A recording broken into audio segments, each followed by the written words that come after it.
Now I'm going to show you how to separate eggs.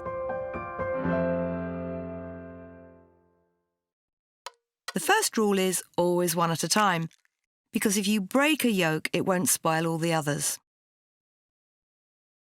What you do is hold the egg over one bowl and have another bowl beside it. Crack the egg around its centre on the side of the bowl, then with both hands break it into 2 halves, one in each hand.